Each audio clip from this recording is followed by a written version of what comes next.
Bonsoir et bienvenue à tous dans ce document spécial consacré ce soir à l'impact du changement climatique dans certaines régions de notre pays. Ce soir, nous allons nous intéresser à la situation pluviométrique et environnementale de la région du Grand Ouéima, dans la région de Tadjoura, qui a récemment enregistré des fortes précipitations comme l'on a rarement l'occasion d'en voir. Nous allons faire un point sur la situation climatique dans cette région et ses conséquences sur la vie quotidienne. Les effets du changement climatique ne sont plus une menace lointaine, ils sont une réalité palpable et immédiate à Djibouti et particulièrement dans le Ouéima. La région, déjà soumise à un climat aride, fait face à une intensification des phénomènes extrêmes. À travers des reportages de terrain et des témoignages poignants, nous allons découvrir comment la nature se transforme et avec elle la vie des habitants. Après les sécheresses prolongées, des pluies intenses, soudaines et dévastatrices s'abattent sur la région. Alors que la sécheresse assèche les pâturages et menace l'élevage, ces fortes précipitations entraînent des inondations éclairs qui ne laissent aucune chance aux populations. Les inondations ont eu un impact terrible sur les communautés, détruisant ce que la sécheresse avait épargné. Les périmètres agricoles, les puits ainsi que les infrastructures ont été gravement endommagés. Le bétail, déjà affaibli par le manque de nourriture, a été emporté par les eaux, anéantissant les moyens de subsistance de nombreuses familles. Le mode de vie pastoral des habitants du Ouéima, qui les rend dépendants de la nature, les expose directement à cette instabilité climatique. Les éleveurs, contraints de se déplacer pour trouver de l'eau et de la nourriture pour leurs animaux, se retrouvent face à des inondations qui détruisent leurs routes et bloquent leurs accès. Cette situation précaire met en péril la sécurité alimentaire de la région et exacerbe une crise humanitaire déjà présente. Ces événements rappellent l'urgence de mettre en place des mesures d'adaptation et de résilience face à des événements climatiques de plus en plus fréquents et imprévisibles. Il ne suffit plus de se concentrer uniquement sur les solutions contre la sécheresse. Il faut également anticiper et se protéger contre les inondations. La construction d'infrastructures de drainage, de digues et la mise en œuvre de systèmes d'alerte précoce sont essentiels pour protéger les vies, les terres agricoles et le bétail.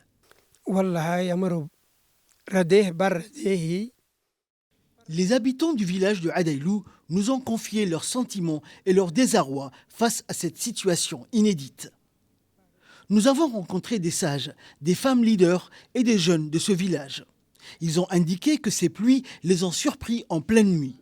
Ces averses n'avaient rien de celles qui s'abattaient d'habitude d'après ce sage de Adaylou, raison pour laquelle certains d'entre eux avaient eu très peur. Ces pluies les ont vraiment touchés. Les pâturages et les bétails en ont pâti et l'environnement direct a été complètement chamboulé. Le réseau de communication a été sérieusement endommagé, raison pour laquelle les autorités compétentes n'ont pas pu être averties à temps. De nombreux animaux ont été emportés par les inondations et certains arbres centenaires ont été complètement arrachés du sol.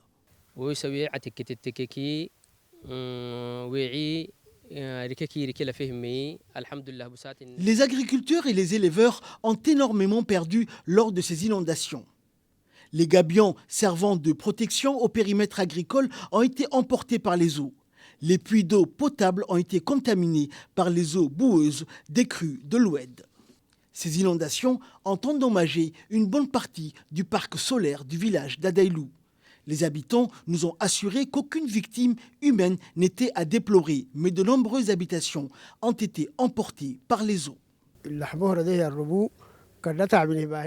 Les aînés du village d'Adaylou ont exprimé leur reconnaissance aux autorités de la région et au gouvernement pour toute l'aide et le soutien apportés en ces temps difficiles.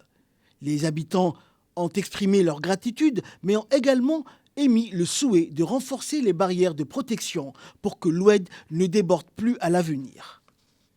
Un des habitants du village a indiqué que cela faisait des décennies qu'il n'avait pas observé de telles intempéries.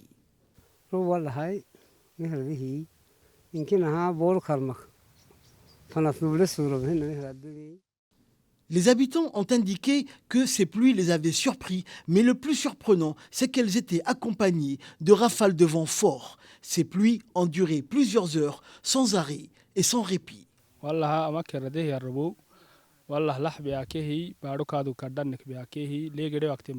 Les pluies ont surpris les populations de Adaïlou et des secteurs avoisinants en pleine nuit, a indiqué ce père de famille.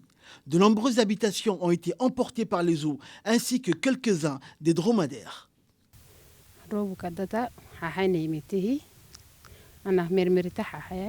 Avant ces pluies, la sécheresse sévissait dans cette région, a indiqué cette femme. Elle a beaucoup perdu et demande de l'aide aux autorités compétentes. Les femmes agriculteurs de la région de Weima ont confié que tout leur travail a été réduit à néant et que les eaux avaient tout emporté sur leur passage. Face à cette situation, la résilience des communautés locales est mise à rude preuve. Nous allons voir comment ces habitants s'organisent et quelles solutions, parfois ancestrales, ils mettent en place pour faire face à ce nouveau climat. Les éleveurs et les agriculteurs des localités touchées par ces pluies torrentielles, comme les localités de Dafenaitou, de Gaoura ou encore de Girori, sont en train de reconstruire les gabions et murs de protection de leur périmètre agricole. Les pluies n'ont absolument rien laissé au hasard. Elles ont tout dévasté sur leur passage. Tous ont indiqué qu'ils n'avaient jamais eu affaire à ce genre d'intempéries dévastatrices.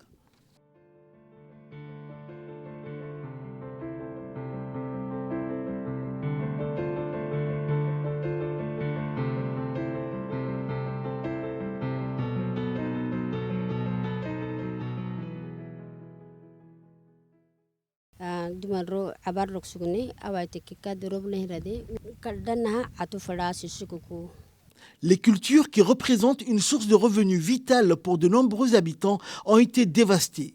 Le bétail, pilier de l'économie locale, a également été durement touché avec de nombreux animaux emportés par les eaux. De plus, ces événements ont des répercussions durables sur l'écosystème local. Les inondations ont déplacé des sédiments et des déchets, modifiant le paysage et menaçant la biodiversité fragile de la région. Ces événements climatiques extrêmes rappellent la vulnérabilité de ces zones face au changement climatique et soulignent l'urgence de mettre en place des systèmes d'alerte et des infrastructures plus résilientes.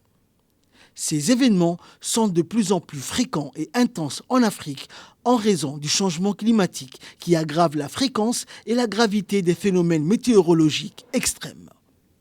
Se confiant à nous, le sous-préfet de la sous-préfecture d'Adaïlou a rappelé qu'à l'instar de ses compatriotes, que plusieurs décennies plus tôt, ce genre d'averses n'avait pas été enregistré dans cette région.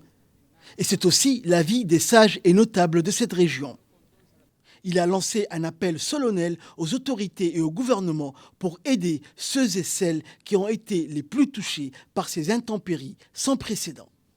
Les phénomènes climatiques touchent dans tout le monde, mais pour Djibouti particulièrement, les impacts climatiques se résument sur la période de sécheresse très récurrente, mais aussi des événements d'inondations, de pluies extrêmes, accompagnés souvent des vents, des pluies torrentielles. Ce sont des événements climatiques qui impactent plus en plus à Djibouti.